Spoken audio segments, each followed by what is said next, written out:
சிவாச்சாரியார் வேத மந்திரங்களை சொல்லிக் கொண்டிருக்கின்றார். இன்றைய தினம் நடைபெறும் சங்கபிஷேகம் சிவனுக்கு உகந்தது. கடலில் தோன்றிய சங்கால் நாம் இந்த சங்கினால் அபிஷேகம் செய்யும் போது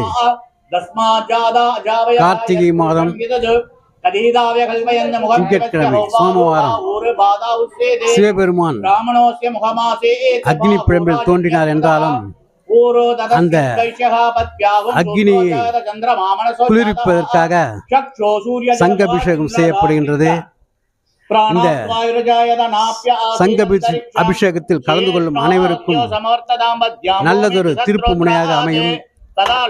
வாழ்க்கையில் துன்பங்கள் நீங்கி இன்பங்கள் பெறவும் வாழ்க்கை வளமானதாகவும் இருளிலிருந்து ஒளிக்கு வருமா என்ற நாம் எல்லோரும் இன்புற்று வாழ எல்லாம் வல்ல எம்பெருமான் சிவபெருமான் இன்றைய தினம் கார்த்திகை மாத சோமவார தினத்தன்று எல்லோருக்கும் எல்லா வளமும் நலமும் பெற அருள் பாலித்துக் கொண்டிருக்கின்றார்.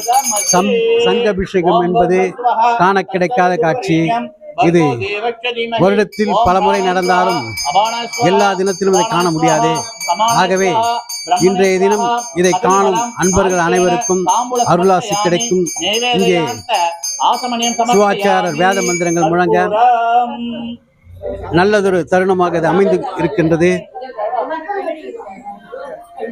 கார்த்திகை மாத சோமவாரம் என்பது திங்களுக்கே வந்த சோதனையை சிவபெருமான் காட்சியளித்து அவருடைய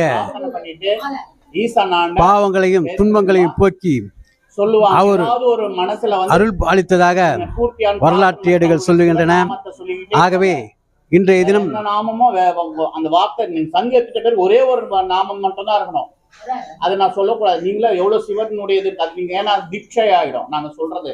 அதனால நீங்களா உங்களுக்கு எவ்வளவு பேர் சொல்லி அந்த மந்திரத்தை மட்டும் சொல்லிக்கிட்டே போயிட்டு ஈசனான அதை பிரார்த்தனை பண்ணிக்கங்க. வேற எந்த சிந்தனைகளும் இருக்கக்கூடாது. ஒரே சிந்தனை. நல்லா பிரார்த்தனை பண்ணிக்கங்க. எல்லோரும் எல்லா வளமும் நலமும் பெற இன்றைய தினம் என்னன்னா அந்த அவங்களுடைய கர்மாக்கள் அந்த நேரத்தில் நமக்கும் சேர்ந்துரும். அதனால தயவு செய்து சொல்றோம், வேண்டியவருக்கு வேண்டிய வரம் அருள் பாலித்துக் கொண்டிருக்கின்றார். எம்பெருமான் சிவனுக்கு சங்கபிஷேகம் நடைபெற்றுக் கொண்டிருக்கின்றது.